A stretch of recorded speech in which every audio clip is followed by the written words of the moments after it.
দেখো, আমার মেয়ে পাঁপড় ভেজেছে, পাঁপড় ভাজা করেছে, খাচ্ছি। এই যে সামনে দিয়েছে, যতই হোক একটু দেখো, আসলে কাজ তো করে না, তার জন্য মোটামুটি ভালো। এই দেখো পরিষ্কার, এটা একটুখানি করতে করতে শিখবে, না করতে দিলে বলে না হাতে কলমে প্র্যাকটিক্যালটা করা উচিত। যে আমার মেয়ে হাত পুড়ে যাবে, আমার মেয়ে কিছু পারবে না, কিন্তু করতে দিতে হবে, না করলে পরে হবে না।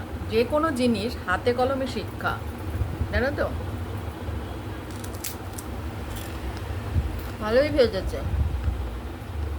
এই যে একটু বাইরে থেকে এসে যে মেয়ে যে মুখের কাছে দিল, এরকম সুখ বোধহয় জীবনে আমার তো ভালো লাগে। করে খাই, রোজ করে খাই, আর করে খেতে ইচ্ছে করে না, জানো তো। সারাদিনের ক্লান্ত পরিশ্রম, রান্না করে তারপরে গেছি স্কুলে, এসে আবার মেশিনে কাঁচা দিয়েছি, এখন মেলবো, এই হচ্ছে কথা। তারপর রাতে কাজ আছে। তো মেয়ে যে মুখের কাছে দিয়েছে, প্রচুর হ্যাপি, আমি হ্যাপি। মেয়েকে নিয়েই আমার জীবন, মেয়ের জন্য আমি বেঁচে আছি।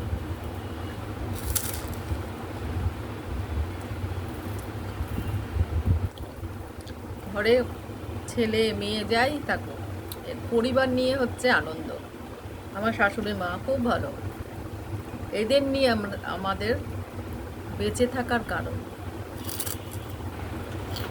হাজবেন্ড, শাশুড়ি, বিশেষ করে ছেলে মেয়ে, এদের দিকে তাকিয়ে বেঁচে থাকতে হবে, আমাকে ভালো থাকতে হবে। এই বলে শেষ করছি।